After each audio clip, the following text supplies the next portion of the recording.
اللهم إني أسألك علما نافعا.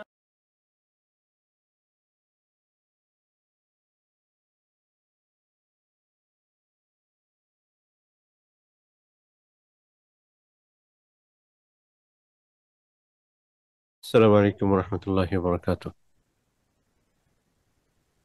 بسم الله الرحمن الرحيم.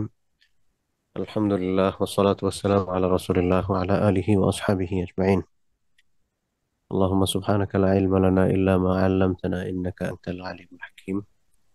رب اشرح لي صدري ويسر لي أمري واحلل عقدة من لساني يفقه قولي. رب يسر ولا تعسر وتمم علينا بالخير. আল্লাহ সুবহানাহু ওয়া তাআলার দরবারে আমরা শুকরিয়া আদায় করছি। আল্লাহ সুবহানাহু ওয়া তাআলা আমাদেরকে আরো এক সপ্তাহ পরে দারসুল ইমানের আরেকটি হালাকাতে অংশগ্রহণ করার তৌফিক দান করছেন। আমরা সবাই করি আলহামদুলিল্লাহ। আমাদের পক্ষ থেকে অসংখ্য গণিত দুরূদ ও সালাম আমাদের প্রিয় নবী মুহাম্মদ, আমরা সবাই করি সাল্লাল্লাহু আলাইহি ওয়াসাল্লাম, এবং তার সম্মানিত পরিবার পরিজন সাহাবায়ে কেরাম এবং তাদের পথ ধরে যারা পথ চলেছেন, যারা পথ চলবেন, তাদের সবার প্রতি আল্লাহ সুবহানাহু ওয়া তাআলা কবুল করুন। আজকে আমরা দারসুল ইমানের এই হালাকাতে নবীদের উপরে আমাদের বিশ্বাসগুলো কেমন হবে এই সংক্রান্ত বিষয় নিয়ে আমরা কথা বলবো ইনশাআল্লাহ বিইذنিল্লাহ।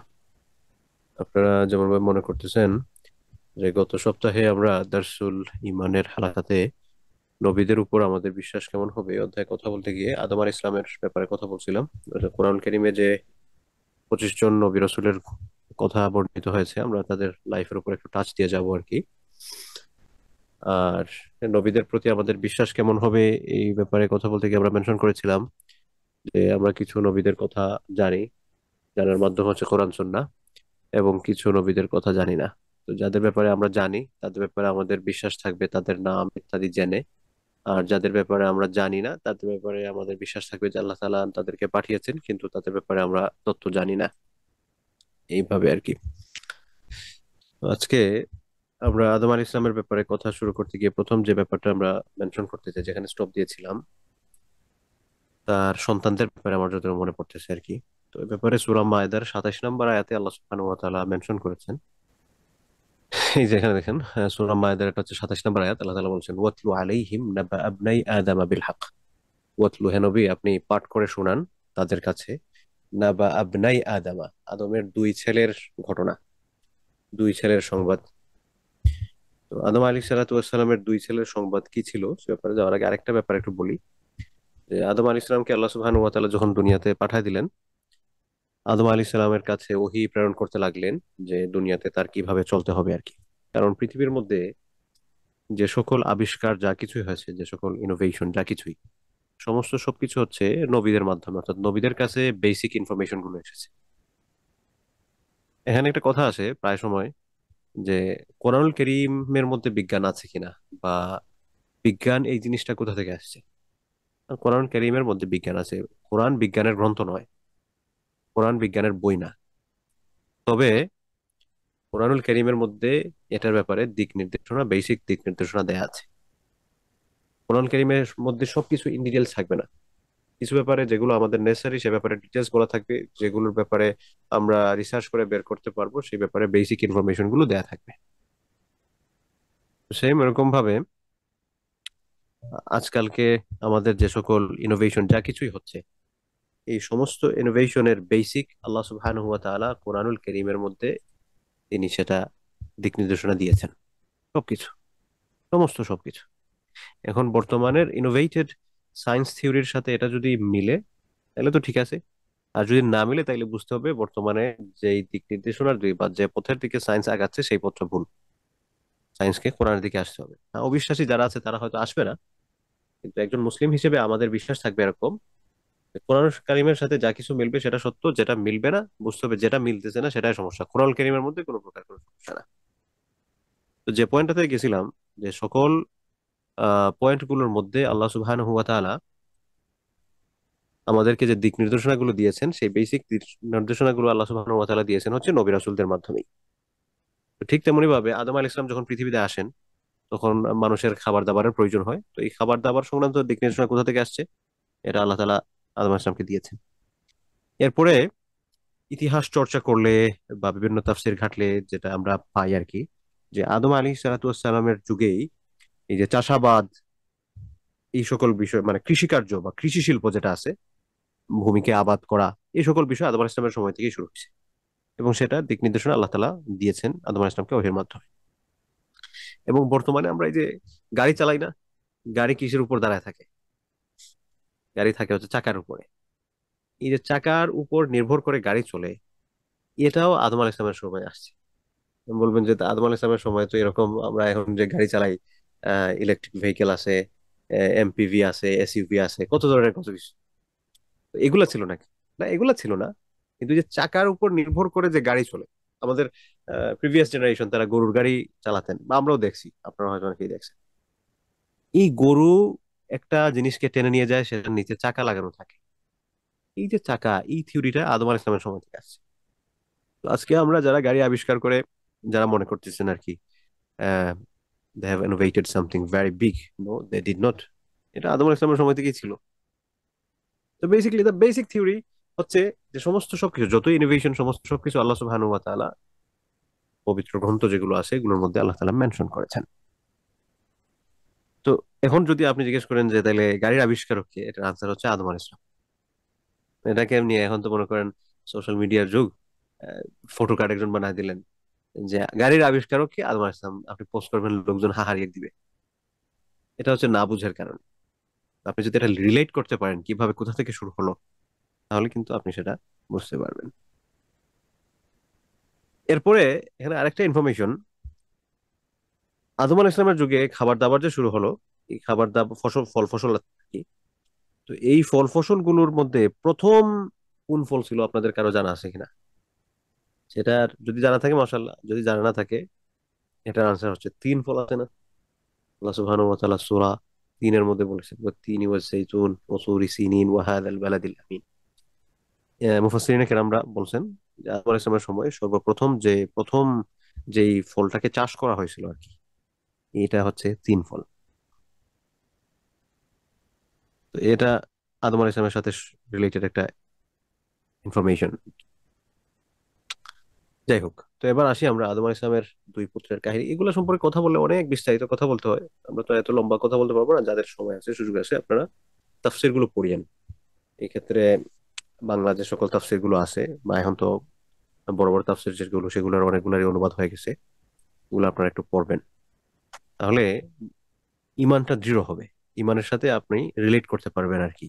আপনার এই বর্তমান সময়ে যে ঘটনাগুলো চলতেছে, যা কিছু আবিষ্কার হচ্ছে, সমস্ত সবকিছুকে আপনি আপনার ইমানের সাথে রিলেট করতে পারবেন, তখন আপনার ইমানটা আরো বেশি শক্তিশালী হবে।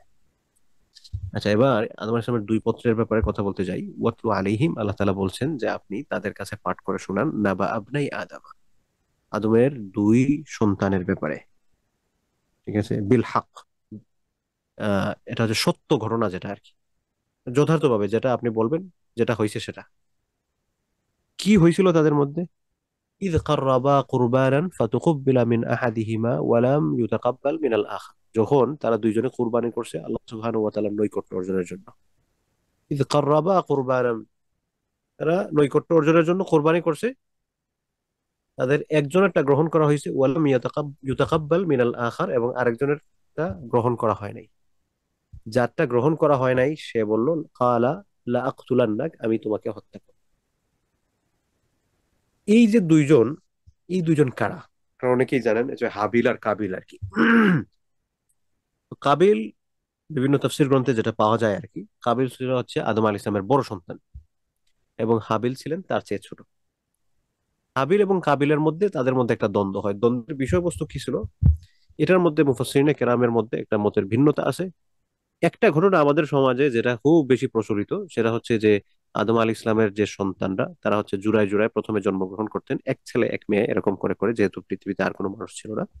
তো জুড়ায় জুড়ায় জন্মগ্রহণের করার পর প্রথম জোড়ার ছেলে এবং দ্বিতীয় জোড়ার মেয়ে বিয়ে হতো, এবং দ্বিতীয় জোড়ার ছেলে এবং প্রথম জোড়ার মেয়ে এরকম করে করে বিয়ে হতো আর কি। তো কাবিলের সাথে যে তার জোড়ায় যিনি জন্মগ্রহণ করেছিলেন উনি অত্যন্ত সুন্দরী ছিলেন, আর হাবিলের সাথে যে জোড়ায় যিনি জন্মগ্রহণ করেছিলেন তিনি ওরকম সুন্দরী ছিলেন না। এখন কাবিল, সে হচ্ছে সরি। তো কাবিল এখানে সে এটাকে মেনে নিতে পারলো না যে আমার ভাগ্যে যার সাথে বিয়ের দিক তাকে আমার পছন্দ হয় না, এরকম একটা টেন্ডেন্সি আর কি। তো তখন তারা, কাবিল বলল যে না, আমার সাথে যার জন্ম হয়েছে আমি তাকেই বিয়ে করতে চাই। এমত অবস্থায় তাদের মধ্যে একটা দ্বন্দ্ব আসলো। তারা আদম আলাইহিস সালামের কাছে গেল। আদম আলাইহিস সালাম বললেন যে ঠিক আছে, তোমরা তাহলে কোরবানি করো, যার কোরবানি গ্রহণ করা হবে তার মতটা প্রায়োরিটি পাবে, তারটার উপরে সিদ্ধান্ত প্রয়োগ হবে, এরকম একটা ঘটনা আছে আর কি। কিন্তু এই ব্যাপারে মুহাক্কিক উলামা যারা আছেন আর কি, সোর্স গুলো যারা তাহকিক করেন, তারা এই সনদটাকে বলেছেন যে যেই সকল সনদের মধ্যে যে সকল তথ্যসূত্র এগুলো আসছে এগুলো হচ্ছে প্রশ্নবিদ্ধ সনদ। কিছু সনদ আছে এগুলা সনদ মানে হচ্ছে তথ্যসূত্র আর কি, যার যেমন আপনি আমার কাছ থেকে শুনছেন, আমি আরেকজনের কাছ থেকে শুনছি, আরেকজন আরেকজনের কাছ থেকে শুনছেন, এটাকে শোনা একজন আরেকজনের কাছ থেকে যে শোনার যে ধারা আর কি। তো এই ঘটনাটা যে সকল সনদে যে সকল তথ্যসূত্রে এসেছে, কিছু তথ্যসূত্র আছে এগুলো হচ্ছে, এগুলোকে মওদু বলা হয়, বানোয়াট, এগুলো বিশ্বাসযোগ্য নয়। আর কিছু আছে নির্ভরযোগ্য, কিন্তু এই তথ্য সূত্রগুলো প্রশ্নবিদ্ধ আর কি, সাহি তথ্য সূত্র নয়, এরকম ওনাদের বক্তব্য আর কি। এটা হচ্ছে একটা। তাইলে এখন প্রশ্ন হলো যে তাইলে তাদের এই কোরবানির ঘটনাটা কি জন্য হলো? তাদের এই কোরবানির ঘটনাটা যেটাকে প্রায়োরিটি দেওয়া হয়েছে সেটা হচ্ছে সমাজে মান মর্যাদা প্রতিষ্ঠিত করা কেন্দ্রিক। তো তারা দুইজনই কোরবানি করছেন। এখন কোরবানি করার পর আগে কার কোরবানি গ্রহণ হয়েছে এবং কার কোরবানি গ্রহণ হয় নাই, এটার একটা ইনস্ট্যান্ট রেজাল্ট পাওয়া যেত কিভাবে? যে কোরবানি করার পর আকাশ থেকে একটা আগুনের ফুলকি মনে হয় বলে, যে আগুনের, আমরা সিলেটি ভাষায় এটাকে লুক্কা বলে থাকি আর কি, যে একটা আগুনের উল্কাপিণ্ড টাইপের কিছু একটা আকাশ থেকে আসতো, এসে যেটাকে আল্লাহ সুবহানাহু ওয়া তাআলা কবুল করেছেন সেটাকে জ্বালিয়ে ভস্ম করে তারপর চলে যেত। এখন যখন তারা দুইজনে কোরবানি করছেন, কোরবানি করার পর হাবিল যে কোরবানিটা করেছেন এই কোরবানিটাকে আল্লাহ সুবহানাহু ওয়া তাআলা ওই আকাশ থেকে উল্কাপিণ্ড বা আগুনের টুকরা যেটাই বলি আর কি, সেটা পাঠিয়ে এখান থেকে এসে এটাকে জ্বালিয়ে ভস্ম করে দেন, এবং কাবিলেরটা করা হয় নাই। যখন কাবিলের এই কোরবানিটা গ্রহণ করা হলো না, তাইলে এটা প্রস্ফুটিত হয়ে গেল মানুষের সামনে যে উনি হচ্ছেন খারাপ মানুষ, ওনার কোরবানি আল্লাহ সুবহানাহু ওয়া তাআলা গ্রহণ করেন নাই।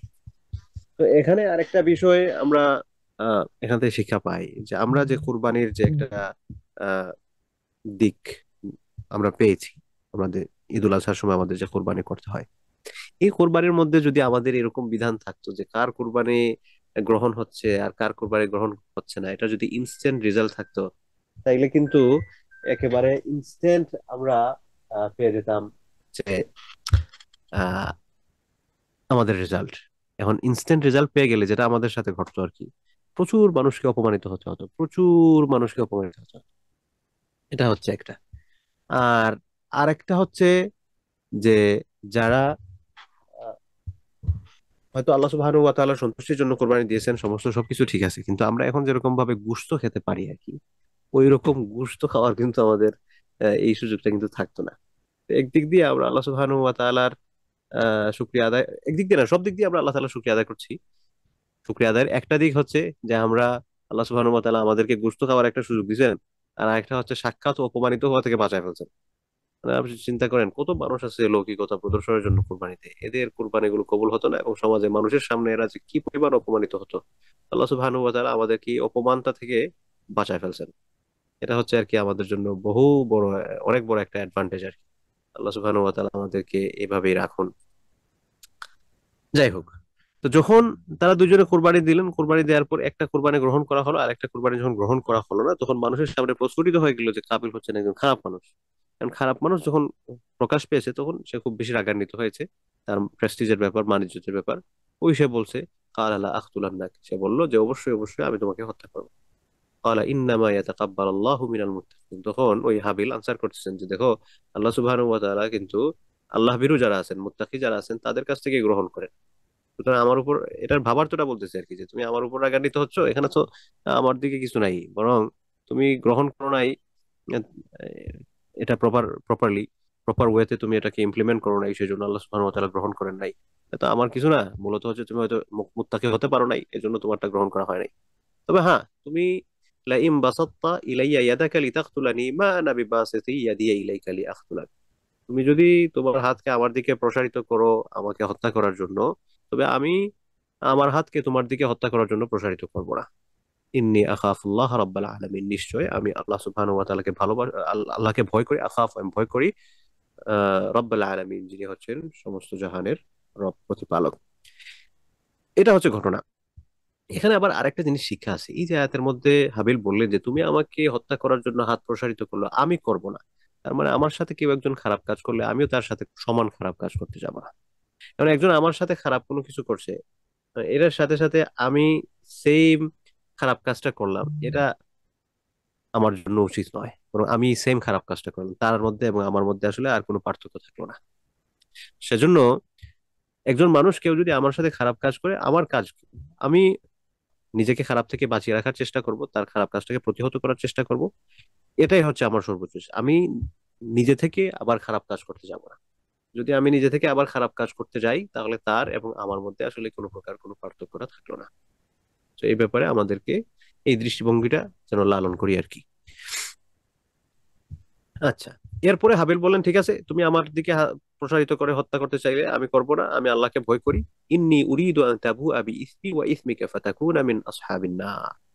আমি চাই তুমি আমার গুনাহ তোমার গুনাহ দুইটার দায়িত্ব তুমি নাও। তুমি আমাকে হত্যা করলে আমার গুনাহের, আমার গুনাহ যেগুলো আছে এগুলো কিন্তু তোমার আমলনামায় চলে যাবে, তোমার কাছে চলে যাবে। সুতরাং আমি আমার নিজেকে তোমার এখান থেকে মুক্ত করে ফেলতেছি, এখান থেকে আমি মুক্ত করে ফেলতেছি, এবং এর মাধ্যমে তুমি জাহান্নামের অধিভুক্ত হবে। মিন আসহাবিন নার, জাহান্নামে যে সকল মানুষরা যাবে তুমি তাদের মধ্যে হবে। ওয়াযালিকা জাযাউয যালিমিন, এবং যারা জুলুম করে, যারা অত্যাচার করে, এটা হচ্ছে তাদের প্রতিদান। এখানে আমাদের আরেকটা শিক্ষা আছে। এটা হচ্ছে মানুষ হত্যা করা ইসলামে অনেক বড় অপরাধ। কোন ধরনের অপরাধ? ইসলামের সবচেয়ে বড় গুনাহ কি? ইসলামের সবচেয়ে বড় গুনাহ হচ্ছে শিরিক করা, কুফর করা, আল্লাহর সাথে কাউকে শরীক করা অথবা আল্লাহকে অস্বীকার করা। এরপরেই যে সকল গুনাহের স্থান, তোর মধ্যে হচ্ছে মানুষকে হত্যা করা, মানুষকে হত্যা। কিন্তু আফসোসজনক হলেও এটা সত্য, আমাদের মুসলিম সমাজে এখন মানুষ হত্যা যে কোনো ছোট একটা ব্যাপারে লাগালাগি করে মারামারির পর্যায়ে গিয়ে মানুষ হত্যা পর্যন্ত আমরা চলে যাই। এজন্য দেখেন, আমি প্রায় সময় বলে থাকি যে ইসলামে যে বিভিন্ন জিনিসকে গুনাহ বলা হয়েছে, এই গুনাহটা কেন? এটা তো পারমিশন দিলে দেয়া যেত, কিন্তু কেন গুনাহ বলা হয়েছে? গুনাহ বলার কারণ হয়েছে আপনি যাতে ছোট অপরাধের মধ্যে ছোট অপরাধই না করেন, যাতে বড় অপরাধে আপনাকে যেতে না হয়। এজন্য মারামারি কেন হয়? মারামারি হয়েছে দেখা যাচ্ছে কেউ একজন এক এক বিষয়টা, ছোট একটা বিষয়টাকে লাগাইছে গিয়ে আরেক জায়গায়। এই যে চুগলখড়ি করা বা গীবত করা, ইসলাম এটাকে আগে হারাম করে দিয়েছে। গীবত করবা না, চুগলখড়ি করবা না, এগুলো কিন্তু বড় গুনাহ। মানুষের উপরে জুলুম করবা না, অনাধিকার চর্চা করবা না। কারণ মানুষের মারামারি হচ্ছে হয় জুলুম করার কারণে অথবা অনধিকার চর্চা করার কারণে। গীবত, শেখা, এই সকল বিষয় একটা একটা করে পয়েন্ট টু পয়েন্ট গিয়ে মানুষ পরবর্তীতে মারামারির পর্যায়ে যায়, সেখান থেকে আম, একজন মানুষকে মেরে ফেলার পর্যায়ে পর্যন্ত চলে যায় আর কি। তো এই জন্য ইসলাম আগেই একটা অপরাধ ঘটার কয়েক মাইল আগেই এটাকে স্টপ করে দেয়, যে তুমি সেখানে গেলে না অপরাধ করবে, তুমি সেখানে যেতেই পারবে না, আগেই তোমাকে বন্ধ করে দিলাম। পর্দার ব্যাপারটা ধরেন সেই, আপনাকে ইসলাম তো চাইলে বলতে পারতো পর্দা করার দরকার নাই, ফ্রি মিক্সিং করেন, সমস্যা কি? যে নিয়ত ঠিক রাখেন, ফ্রি মিক্সিং করেন, অনুমতি দিতে পারে। কিন্তু ফ্রি মিক্সিং হলে সমস্যা হবে, ইসলাম জানে, আল্লাহ তালা জানে, আল্লাহ তালা আমাদেরকে বানাইছেন, আল্লাহ জানেন আমাদের মেন্টালিটি কিরকম। এই জন্য আল্লাহ তালা আগেই ফ্রি মিক্সিং এর ব্যাপারে বলছেন যে খবরদার, সতর্ক থাকো, ব্যারিয়ার চেঞ্জ করো না, ব্যারিয়ার ভাঙো না, বাউন্ডারির মধ্যে আবদ্ধ থাকো, বাউন্ডারি থেকে বের হয়ে যদি চলে যাও তাহলে কিন্তু ঝামেলা আছে, সমস্যা আছে।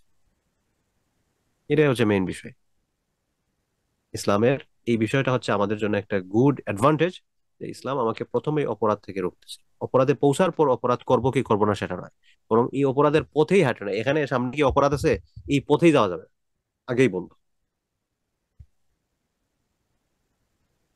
যাই হোক, তারপরে فطوعت له نفسه قتل أخيه فقتله فأصبح من الخاسرين। এরপরে যখন কাবিল ডিটারমাইন্ড হয়ে গেল যে না, আমি তাকে হত্যা করবই, এবং এ ব্যাপারে তার নফস তাকে উৎসাহিত করলো, শয়তান তাকে ওয়াসওয়াসা দিল ভালো করে। তারপর সে শয়তানের ওয়াসওয়াসায় পড়ে, তার অন্তরের কুমন্ত্রণায় পড়ে, শয়তান তার অন্তরের কুমন্ত্রণা দিয়েছে, আর অন্তরের কুমন্ত্রণায় এটা বায়াস হয়ে সে তার ভাইকে হত্যা করলো। এবং ভাইকে হত্যা করার পর সে কি করলো? আসবাহা মিনাল খাসিরিন, ক্ষতিগ্রস্তদের অন্তর্ভুক্ত হয়। আমরা পৃথিবীতে লুজার বলতে কাদেরকে বলবো? ব্যবসা বাণিজ্যে লস করছে, আমরা তাকে মনে করি লুজার। না, সে আসলে রিয়েল লুজার না।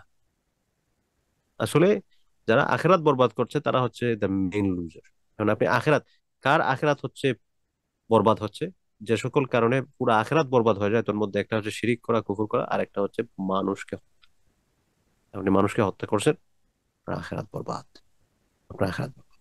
আমি বলবো, আমি তওবা করি। আপনি তওবা করলে আল্লাহর শাস্তি থেকে হয়তো কিছু, আপনি আল্লাহ যদি মাফ করে দেন, আল্লাহর শাস্তি থেকে কি করবেন? কিন্তু আপনি যে আরেকজন মানুষকে হত্যা করেছেন, আপনি তো বান্দার হক নষ্ট করেছেন। ওই বান্দা যতক্ষণ পর্যন্ত আপনাকে মাফ না করছে, ততক্ষণ পর্যন্ত আপনার রেহাই নেই, মানে আপনি যাই করেন না। কিয়ামতের মধ্যে আপনি একজন মানুষকে হত্যা করেছেন, যে কিয়ামতের ময়দানে হচ্ছে মা তার সন্তান থেকে পালাবে, সেখানে আপনি একজন মানুষকে দুনিয়াতে হত্যা করে গেছেন, তাকে, তার কাছে গিয়ে মাফ চাইলে আপনি কি মনে করেন সে আপনাকে মাফ করবে? মনে করবো তো আমার সুযোগ আসছে, আমি উদ্ধার করে নিই এখান থেকে যা পারি। এটা স্বাভাবিক ব্যাপার। তো এখানে আমরা এই সকল ব্যাপারে যাতে খুব বেশি সতর্ক থাকি, আল্লাহ সুবহানাহু ওয়া তাআলা যাতে আমাদেরকে এই সকল বিষয় থেকে বহু বহু গুণ দূরে রাখে। আপনারা এগুলো কিছুই করেন না, তারপরও অনেক সময় দেখা যায় হয়ে যায়। এজন্য একটা ব্যাপার, মারামারির আরেকটা দিক হচ্ছে রাগ কন্ট্রোলে না থাকে। ইসলাম বলেছে খবরদার রাগ বাড়া, লা তাগদাব। আল্লাহ রাসূল সাল্লাল্লাহু আলাইহি ওয়াসাল্লাম ছোট ছোট যে সকল নসিহা আমাদের মধ্যে দিয়েছেন, তার মধ্যে একটা ছোট্ট নসিহা আমাদের, লা তাগদাব। সাহাবারা আল্লাহ রাসূলের কাছে মাঝে মাঝে আইসা বসে, ইয়া রাসূলুল্লাহ আমাকে নসিহত করে, বিভিন্ন ধরনের নসিহত। নসিহতের মধ্যে একটা নসিহত, লা তাগদাব, রাগ বাড়া, রাগ করবে না। কারণ রাগান্বিত হয়ে মানুষজন ভুল ডিসিশন নেয়, পরে দেখা যায় আবার এটার জন্য আফসোস করে। যাই হোক, এখন হত্যা তো করে ফেলছে, ক্ষতিগ্রস্ত হয়েছে, ক্ষতিগ্রস্তদের দলে শেষ, ইজ দ্য লুজার। এখন তো পৃথিবীতে এটা হচ্ছে সর্বপ্রথম হত্যাকাণ্ড। কারণ এই সর্বপ্রথম হত্যাকাণ্ড, এর আগে তো কোনো হত্যা হয় নাই। কারণ যে মানুষটা মারা গেছে তার সাথে কি করবে এখন, এটা তো জানে না। এখন কি করা যায়? ওই গিয়ে সে চিন্তায় পড়ে গেল যে আমি এখন করব কি, তারা তো মেরে ফেলছে, এখন করব কি? আমরা যে এই কবরের টেন্ডেন্সি যেটা আছে, আমরা এটা তো আমরা দেখতেছি যে কেউ মারা গেলে কবর দিতে হয়, আমরা এখান থেকে শিখেছি। কিন্তু যে মানুষটা এর আগে কোনো মানুষ মারা যায় নাই, তার সাথে কি করবে সেটা জানে না। কি করবে? সে তো বসে আছে, কিভাবে কি করবে? ওই আল্লাহ সুবহানাহু ওয়া তাআলা কাক পাঠালেন, ফাবাআসাল্লাহু গুরাবান। আল্লাহ তাআলা কাক পাঠাচ্ছেন। কেন পাঠিয়েছেন? পাঠানোর উদ্দেশ্য হচ্ছে যে কিভাবে একটা মৃত জিনিসকে কি করতে হয়, তার সাথে তার দাফনটা কিভাবে হবে সেটার জন্য। সে এসে, কাকে সে মাটি খুঁড়ে, তারপর মানে দুইটা কাক মারামারি লাগছে, আর একটা কাককে মেরে ফেলছে। তারপর হচ্ছে সেটাকে মেরে, এটাকে মাটির মধ্যে গর্ত খনন করে সেটার মধ্যে দাফন করছে। লিইউরিয়াহু কাইফা ইউয়ারি সাওআতা আখি, কিভাবে সে তার ভাইকে দাফন করে এটা দেখার। কাক যখন এটা করলো, তখন সে বলল, কাবিল বলতেছে আর কি, ইয়া ওয়াইলাতা, হায় আফসোস, হায় ধ্বংস রে, আমার ধ্বংস। আমি বললাম, বদকিসমত, আজাজতু আন আকুনা মিসলা হাদাল গুরাব। আমি এই কাকের মতো হতে পারলাম না, আমি এই কাকের মতো হতে অক্ষম। উয়ারি সাওআতা আখি, আমি কিভাবে আমার ভাইকে দাফন করব এই শিক্ষাটা আমার নাই। কিভাবে আমার দাফন করতে হবে এটাও আমি জানি না। এই কাকের কাছ থেকে আমার শিখতে হলো। ফাসবাহা মিনান নাদিমিন, সে লজ্জিতদের অন্তর্ভুক্ত হলো, লজ্জিতদের মধ্যে। এখানে, এইখানে আদম আলাইহিস সালামের সন্তান সংক্রান্ত ব্যাপারে ঘটনা বলছেন। এরপর আল্লাহ সুবহানাহু ওয়া তাআলা বনী ইসরাইলের ব্যাপারে কথা বলেছেন আর কি, যে মান কাতালা নাফসান বিগাইরি নাফসিন আও ফাসাদিন ফিল আরদি ফাকান্নামা কাতালান নাসা জামিআ। এই যে দেখেন, মানুষ হত্যা কত বড় অপরাধ। আল্লাহ তাআলা বলছেন, মান কাতালা নাফসান বিগাইরি নাফসিন, যে একজন মানুষকে হত্যা করবে, অন্য একজন মানুষকে অন্য একজন মানুষের বিনিময় ছাড়া। মানে হচ্ছে কিছু কিছু ক্ষেত্রে হত্যার পারমিশন আছে। কোন কোন ক্ষেত্রে হত্যার পারমিশন? যে আপনি হচ্ছেন আম, কাজী বা স্টেটের পক্ষ থেকে আপনি হচ্ছে ডেথ পেনাল্টি দেন, তখন আপনি সেটার জন্য আপনার পারমিশন আছে। যে সকল অপরাধীরা হত্যা করার মতো অপরাধ করেছে, তাদের ক্ষেত্রে আপনি সেটা প্রয়োগ করবেন। কিন্তু এমনি স্বাভাবিকভাবে কেউ যদি একজন মানুষকে হত্যা করেন, ও ফাসাদিন ফিল আরদ, জমিনের মধ্যে আপনি ফাসাদ সৃষ্টি করেন, ফাসাদ প্রচার করেন, ফাকান্নামা কাতালান নাসা জামিআ, তাহলে আপনি যেন পুরো মানব সভ্যতাকে আপনি হত্যা করলেন, পুরো মানব সভ্যতাকে আপনি যেন মেরে ফেলতেছেন। আর আপনি যদি একজন মানুষকে বাঁচান, ওমান আহইয়াহা ফাকান্নামা আহইয়ান নাসা জামিআ, আর আপনি যদি একজন মানুষকে বাঁচান, এটা যেন পুরো মানব সভ্যতাকে আপনি বাঁচিয়ে ফেলছেন। অর্থাৎ আল্লাহ সুবহানাহু ওয়া তাআলা একজন মানুষের জীবনকে পুরো মানব মানব সভ্যতার সাথে তুলনা করেছেন। আপনি একজন মানুষকে মারবেন আন্দাজি, পুরো মানব সভ্যতাকে আপনি হত্যা করতেছেন। একজন মানুষকে আপনি সেভ করবেন, আপনি আসলে পুরো মানব সভ্যতাকে সেভ করতেছেন। তো এই হচ্ছে কোরআন কারীমে আদম আলাইহিস সালামের সম্পর্কিত যে সকল তথ্যাবলী পাওয়া যায় আর কি। আমাদের মূলত আদম আলাইহিস সালামের ছেলেদের নিয়ে কথা বলা আমাদের মেইন উদ্দেশ্য না। উদ্দেশ্য হচ্ছে যে নবীদের সাথে সংশ্লিষ্ট যে সকল বিষয় কোরআন কারীমের মধ্যে পাওয়া যায় এই সকল ব্যাপারে আর কি আমরা একটু টাচ দেওয়া। এরপরে হচ্ছে আদম আলাইহিস সালাম কত বছর এই পৃথিবীর মধ্যে বেঁচে ছিলেন, এবং আদম আলাইহিস সালাম এই পৃথিবীর মধ্যে বেঁচে থাকার সময়ে আদম আলাইহিস সালাম কোন জায়গাগুলোর মধ্যে ছিলেন, এই সকল ব্যাপারে কি পাওয়া যায়। এটার আনসার হচ্ছে যে আদম আলাইহিস সালাম আল্লাহ সুবহানাহু ওয়া তাআলার পক্ষ থেকে 1000 বছর হায়াত পেয়েছিলেন। কত বছর? 1000 বছর। তো এই 1000 বছর হায়াতের মধ্যে আদম আলাইহিস সালাতু ওয়াস সালাম উনি 960 বছর বেঁচে ছিলেন। বাকি 40 বছর কই ছিল? এই বাকি 40 বছর আদম আলাইহিস সালাম হাদিয়া দিয়ে দিয়েছিলেন, গিফট করেছিলেন কাকে? দাউদ আলাইহিস সালামকে। দাউদ আলাইহিস সালামের সাথে রুহের জগতে আদম আলাইহিস সালামের দেখা হয়েছিল, এবং দাউদ আলাইহিস সালাতু ওয়াস সালামের কণ্ঠের সৌন্দর্যতা, তার বাচন ভঙ্গি, তার প্রেজেন্টেশন, সমস্ত সবকিছু আদম আলাইহিস সালাম খুব খুশি হয়েছিলেন। খুশি হয়ে তাকে 40 বছর হায়াত দিয়েছিলেন হাদিয়া হিসাবে। তো এই হচ্ছে আদম আলাইহিস সালামের হায়াত কত বছর ছিল এই সংক্রান্ত বিষয়ে। এবং কবে তিনি মারা গিয়েছেন? কবে তিনি মারা গেছেন হচ্ছে পৃথিবী সৃষ্টির 960 বছর পরে। সহজ আনসার আর কি। যে পৃথিবী সৃষ্টির, যেহেতু উনি 960 বছর পরে মারা গেছেন, উনি হচ্ছেন পৃথিবীর প্রথম মানুষ, তো পৃথিবীতে মানুষ আগমনের সময় থেকে 960 বছর পরে তিনি মারা গিয়েছেন। কবে মারা গিয়েছেন এ ব্যাপারে আল্লাহ রসুলের একটা হাদিস পাওয়া যায়। সেটা হচ্ছে রাসূল সাল্লাল্লাহু আলাইহি ওয়াসাল্লাম বলেছেন যে আদম আলাইহিস সালাতু ওয়াস সালামকে সৃষ্টি করা হয়েছে হচ্ছে ফি ইয়াউমিল জুমআ, জুমার দিনে। এবং আদম আলাইহিস সালাতু ওয়াস সালামকে জুমার দিনেই মৃত্যু প্রদান করা হয়েছে, এবং এই জুমার দিনেই হচ্ছে কিয়ামত সংঘটিত হবে। এখান থেকে আমরা যে বিষয়টা জানতে পারি আর কি, যে আদম আলাইহিস সালাতু ওয়াস সালামের জন্ম হয়েছে হচ্ছে শুক্রবারে, এবং আদম আলাইহিস সালামের ইন্তেকাল হয়েছে হচ্ছে শুক্রবারে, এবং আদম আলাইহিস সালাতু ওয়াস সালাম বেঁচে ছিলেন হচ্ছে 960 দিন। এটা হচ্ছে আদম আলাইহিস সালাম সংক্রান্ত বিষয়ে মোটামুটি বেসিক ইনফরমেশন।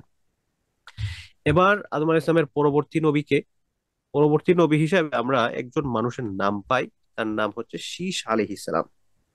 শীসকে বিভিন্ন তাফসীর গ্রন্থে পাওয়া যায় যে উনি হচ্ছেন আদম আলাইহিস সালামের ছেলে। কিন্তু আহ এই শীস আলাইহিস সালাতু ওয়াস সালামের কথা এটা কুরআনুল কারীমের মধ্যে সরাসরি বর্ণিত হয়নি, সরাসরি বর্ণিত হয়নি।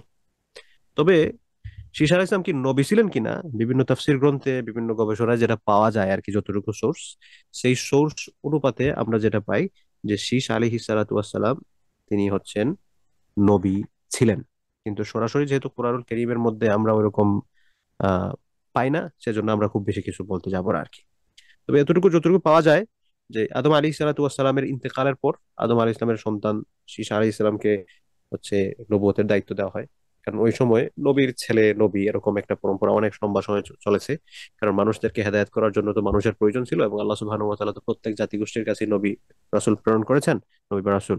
তো সেই হিসাবে শীস আলাইহিস সালাতু ওয়াসসালামের কেউ আল্লাহ সুবহানাহু ওয়া তাআলা নবী হিসেবে প্রেরণ করেছেন আদম আলী ইসলামের ইন্তেকালের পর। তবে যেহেতু তার ব্যাপারে কোরআন সুন্নায় খুব বেশি ইন ডিটেলস পাওয়া যায় না, সেজন্য আমরা এ ব্যাপারে খুব বেশি বলতে যাব না আর কি। তাইলে এরপরে কোরআন কারীমে বর্ণিত যে 25 জন নবী, আদম আলাইহিস সালামের পরে কার নাম আসে? এরপরে যিনি সর্বপ্রথম যার নাম আসে সেটা হচ্ছে নূহ আলাইহিস সালাম। নূহ আলাইহিস সালাম। আদম আলাইহিস সালাম এবং নূহ আলাইহিস সালামের মধ্যে সময়ের ব্যবধান, গ্যাপটা কতটুকু ছিল? আদম আলাইহিস সালাম এবং নূহ আলাইহিস সালামের মধ্যে গ্যাপটা ছিল হচ্ছে প্রায় 10 শতাব্দীর গ্যাপ। 10 শতাব্দীর।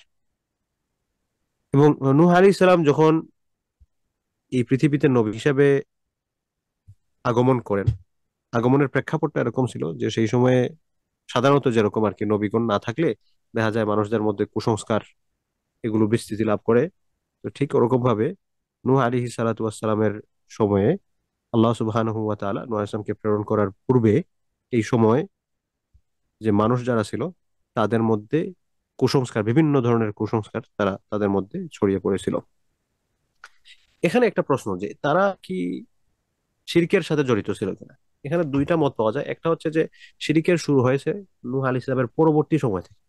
আর একটা মত পাওয়া যায় যে না, নূহ আলাইহিস সালামের যে উম্মত এদের মাধ্যমেই আসলে পৃথিবীতে সর্বপ্রথম শিরকের অবতারণাটা শুরু হয়। তো এই অবতারণার প্রেক্ষাপটটা কি ছিল?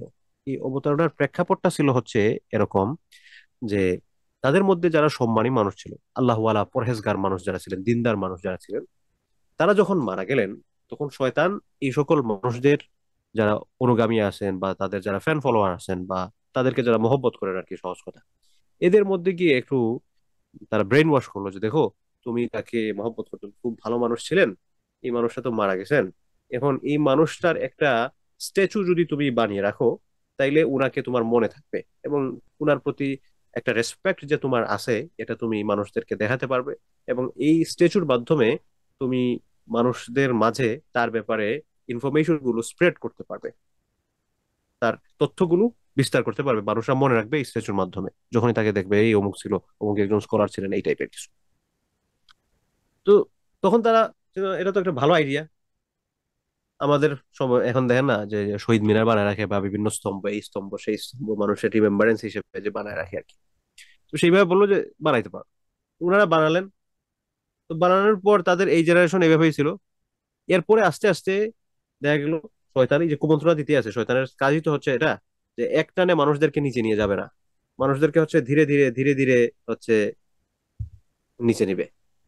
তো সেজন্য তাদেরকে গিয়ে শয়তান আবার কুমন্ত্রণা দিল যে এই যে সম্মানী মানুষজন, এই সম্মানী মানুষজন কিন্তু আল্লাহর কাছে খুব প্রিয়, তোমরা হয়তো আল্লাহ পর্যন্ত পৌঁছতে ঝামেলা হবে, তাদের মাধ্যমে তোমরা যদি আল্লাহর কাছে পৌঁছতে চাও তাহলে কিন্তু খুব সহজে পৌঁছে যাবে।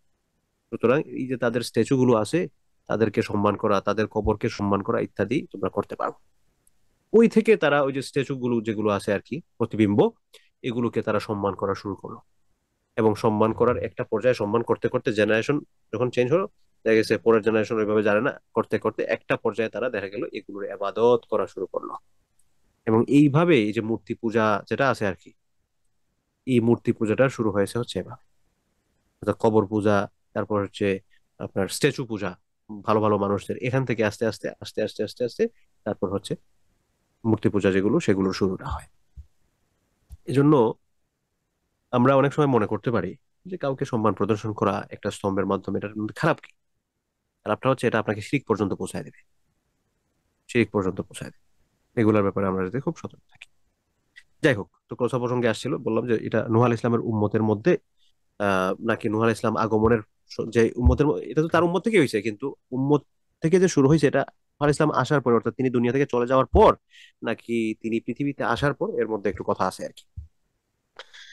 নূহ আলাইহিস ইসলামের ব্যাপারে আরেকটা কথা আছে, উনাকে দ্বিতীয় জাতির পিতা বলা হয়, আরবিতে বলা হয় আবুল বাশার সানি।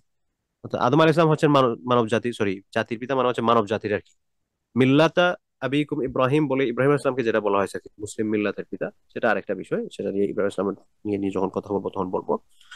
কিন্তু আদম আলাইহিস ইসলাম যেরকম ভাবে মানব জাতির পিতা, ঠিক এরকম ভাবে নূহ আলাইহিস ইসলামকে বলা হয় আবুল বাশার আসানি, মানব জাতির দ্বিতীয় পিতা। নূহ আলাইহিস ইসলামের সন্তান ছিলেন হচ্ছেন চারজন। কি কি? একজনের নাম হচ্ছে শাম, আরেকজনের নাম হচ্ছে হাম, আরেকজনের নাম হচ্ছে ইয়াফিস, আরেকজনের নাম হচ্ছে ইয়াম। যারা তাফসীর পড়েন, ঘাটাঘাটি করেন, আপনাদের নামগুলো জানার কথা আর কি। চার পুত্র ছিলেন নূহ ইসলামের, কি কি নাম? শাম, হাম, ইয়াফেস এবং ইয়াম। আপনারা অনেকেই শুনছেন ওই যে কেনানের কথা শুনছেন না, যে নূহ আলাইহিস ইসলাম তার যে বোট যেটা ছিল, তার যে নৌকা ছিল, এই নৌকার মধ্যে তিনি সবাইকে উঠাইছিলেন, ইমানদার তার সন্তানকে বলছিলেন আসো, সে বলছিল যে না আমি আসবো না, আমি পাহাড়ের উপরে চলে যাব। ওই যে কেনান, ওই কেনান যে, ওই কেনানের নাম, মেইন নাম হচ্ছে ইয়াম। ইয়ামের আরেকটা নাম ছিল এই হচ্ছে কেনান। এই চারজনের মধ্যে মূলত নূহ আলাইহিস সালামের তিন ছেলে, তারা হচ্ছেন ইমানদার ছিলেন, শাম, হাম, ইয়াফেস। এবং ইয়াম যেটা ছিল, বা ইয়াম ওরফে কেরান আমরা যাই বলি, উনি হচ্ছে ইমান আনেন নাই, উনি হচ্ছে মারা গেছেন আর কি, প্লাবনে ডুবে গিয়ে, বন্যায় যেটা ছিল আর কি। নূহ আলাইহিস ইসলাম তার কৌমে অনেক লম্বা সময় দাওয়াত দিয়েছেন, অনেক লম্বা সময়, প্রায় 950 বছর। এবং এই 950 বছর দাওয়াত দিতে গিয়ে নূহ আলাইহিস সালাম খুবই গুটি কয়েক মানুষকে তিনি ইমানদার করেছেন, খুবই গুটি কয়েক, অল্প কিছু মানুষকে। বিভিন্ন জায়গায় 40 জনের কথা পাওয়া যায় আর কি। মানে নূহ ইসলামের ঘটনাটা একটু লম্বা, আসলে আমরা আজকে চাইলেও শেষ করতে পারবো না। আজকের কথা না বাড়াই, জাস্ট আমরা এখানেই স্টপ দিব আর কি। যে নূহ ইসলামের ব্যাপারে আমরা কথা বললাম যে তিনি দ্বিতীয় জাতির পিতা ছিলেন, যেটা আবুল বাশার সানি, মানব জাতির দ্বিতীয় পিতা। উনার হচ্ছে চারজন ছেলে ছিলেন, একজনের নাম হচ্ছে শাম, আরেকজনের নাম হচ্ছে হাম, আরেকজনের নাম হচ্ছে ইয়াফেস, আরেকজনের নাম হচ্ছে ইয়াম, এবং নূহ আলাইহিস সালাম প্রায় 950 বছর তিনি তার উম্মতের মধ্যে দাওয়াতি কাজ করেছেন। এরপরে আমরা এখান থেকে শুরু করবো আর কি দাওয়াত দিতে গিয়ে উনি কি কি বিষয়গুলো ফেস করেছিলেন এবং তার বন্যা, এগুলো আপনারা জানেন আর কি, জাস্ট আমরা একটু টাচ করে যাব। তো আগামী দর্শে আমরা চেষ্টা করব হচ্ছে নূহ আলাইহিস সালাম, ইদ্রিস, হুদ, এরকম 2-3 জন নবীরকে লিস্ট শেষ করা আর কি। আজকে হচ্ছে তাহলে আমরা আদম আলাইহিস সালামের কিছু ব্যাপার নিয়ে কথা বললাম, ওনার সন্তান কিভাবে হত্যা হলো। এখানে আরেকটা বিষয় বলে রাখি, পৃথিবীতে যখন কোনো অপরাধ কেউ নিয়ে আসবেন, নতুন ধরনের কোনো অপরাধ, এই অপরাধে পরবর্তীতে যারা সংশ্লিষ্ট হবেন সবাই তো পাপ পাবেন, কিন্তু যিনি শুরু করছেন, যাদের মাধ্যমে এটা স্প্রেড হয়েছে, ওনাদের আমল নামায় সেটা গিয়েও এটা যুক্ত হবে। এই পৃথিবীতে প্রথম হত্যাকারী, হত্যার পথ দেখিয়েছেন হচ্ছেন কাবিল। এই জন্য পৃথিবীর শুরু লগ্ন থেকে একবারে শেষ হওয়ার আগ পর্যন্ত যত প্রকার যত অন্যায় হত্যাকাণ্ড সংঘটিত হবে, এই সকল অন্যায় হত্যাকাণ্ডের একটা অংশ গিয়ে এটা কাবিলের আমল নামায় জমা হবে, তার আমল নামার মধ্যে কি এটা জমা হবে। এজন্য আমরা যা কিছুই করি এ ব্যাপারে যাতে আমরা সতর্ক থাকি, যে আমার মাধ্যমে কোনো খারাপ জিনিসের আবিষ্কার যাতে না হয়, আমার মাধ্যমে কোনো ফিতনার শুরু যাতে না হয়। একটা ফিতনার শুরু হলো, এই ফিতনা যতক্ষণ পর্যন্ত থাকবে এটা কিন্তু আমার আমল নামার মধ্যে জমা হতে থাকে। এ ব্যাপারে আমরা যাতে খুব সতর্ক থাকি। আমাদের এই সার্কেলে কেউ থাকবেন না, কিন্তু আপনাদের পরিচিত হয়তো এরকম অনেকে থাকবেন।